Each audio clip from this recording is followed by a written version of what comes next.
offspring and they are passed on from the parent to the offspring. And the simplest model we can think of is the model in which we only have two alleles, say capital A and small a. And we have mutations turning these two alleles one to another. This mutation happens at the rate mu, and the opposite mutation happens at the rate mu. And we want to keep track of the frequencies of these two alleles in the population. So this frequency will be P, and this frequency will be Q, which is 1 minus P, because there are just two alleles. So how do we go about writing a model for the dynamics of these, say, capital A allele? Well, let's just write what its frequency will be in the next generation. So these are the per generation mutation rates. So why don't you guys dictate to me what P prime will be? So this is the P, the mutation frequency, the frequency in the next generation. And that is it in the previous generation.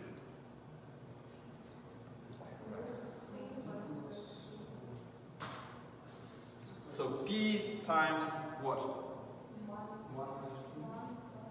1 minus mu, right? So that's the mutation, that's the probability that we still have this same allele. That's when it has arisen, it has stayed the way it was. Plus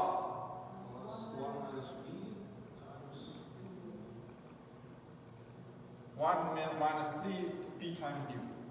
So that's the probability that it has originated from a mutation from this other allele. Is this clear? Does this make sense?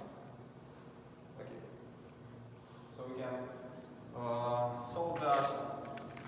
So where P is the dynamics, so the change in P in generation, between generations will be minus mu P plus mu minus mu P. And we are interested, so this will be the difference equation for this delta. That's the difference equation for the P. And what we're typically interested in when we study the dynamic systems is the equilibrium. What are the stable situations? What are the equilibrium? And that is under which conditions do we see no change in P? So under which conditions is this delta P equals to 0? So in equilibrium, I put a hat here, meaning that this is equilibrium, this equals to 0. Okay? So that means that P times, let's see here, mu plus mu equals nu, okay? And the P, the equilibrium P with a hat, equals mu over mu plus mu. Okay. So this is the only equilibrium we have in this system. If mutations arise, but nothing else happens, what we see is that this allele capital A will be encountered with this frequency. Now, well, let's plug in some numbers here. If for example, the mutation rate is, if the two mutation rates are equal, say this is, I don't know, C and A, and this is G and T. What will the frequency, the equilibrium frequency be? If mu equals nu, it will be equal to someone else, someone from this part. If the two mutation rates are equal, the direct and the opposite mutation rate, what will the equilibrium frequency be? Not you. Anyone? Anyone unusual? You mean what probability will be? Yeah, what will it be?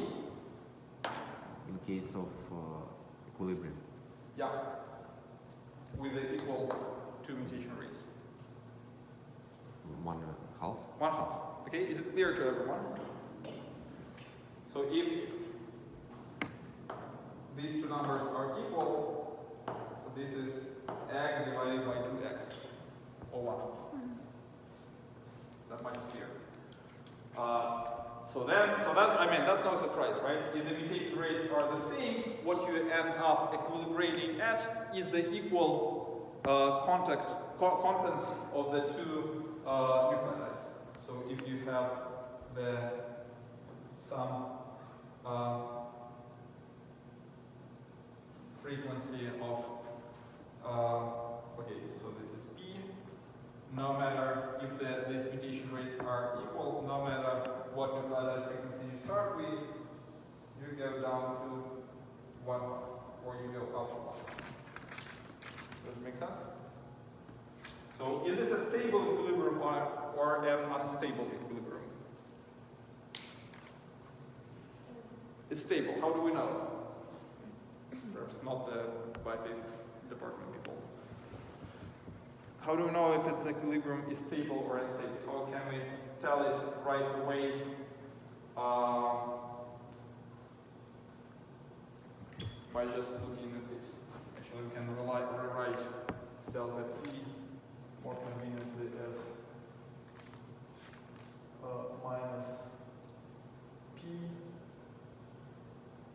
U plus U plus U. Immediately by looking at this, we know that the equilibrium is stable or unstable. So if we increase, so we know that at some value delta P is equal to 0, okay? Then from this equilibrium P value, at some value of P, right? If we increase P slightly, will it tend backward towards this equilibrium, or will it tend to diverge further? Backward. It will tend backwards, right? Because we have a minus in front of the P here. If we decrease it slightly, it will again tend to go backward because this minus P minus negative number will be a positive number. Okay, so that tells us immediately that this is a stable equilibrium. People usually draw stable equilibrium with a solid dots. So this is a P, and it has just one, and the only stable equilibrium U divided by mu plus T. Now, so here is 1/2 if these are the two alleles and the mutation rates are equal. It is easy to extend this model to 4 alleles. It will be a 4 allele model. This is just the same thing from here. It will be a 4 allele model which is adequate for describing the 4 alleles that we have in a position that is 4 nucleotides. And then, of course, if all the mutation rates between all 4 alleles are the same, then the equilibrium will be 1/4. If the mutation rates are different, then the equilibrium will be biased. For example, if mu is much larger than u, then you will have an excess of small a and a deficit of capital A. Can someone think of an example of this situation that we have actually discussed just half an hour ago? What's an example of very unequal rates of forward and reverse mutations?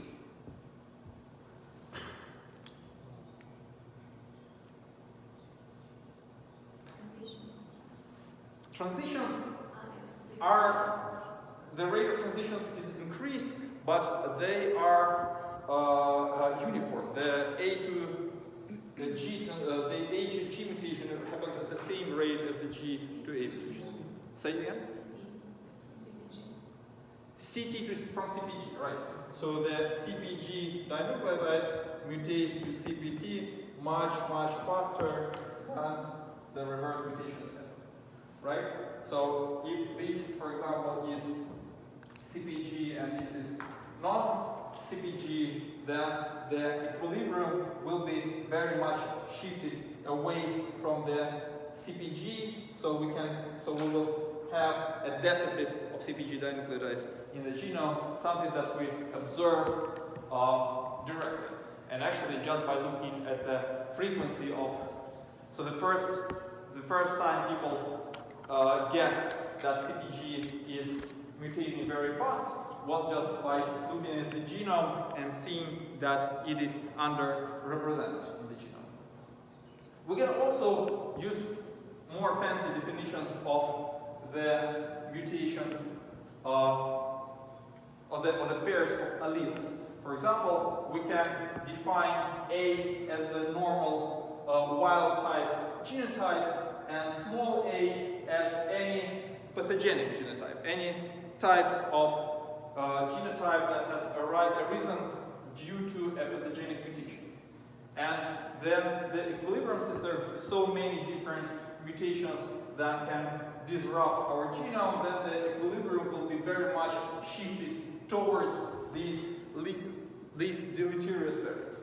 So then if we just mutation happens and nothing else, we will all basically be sick because this will be the more frequent allele than the wild type allele.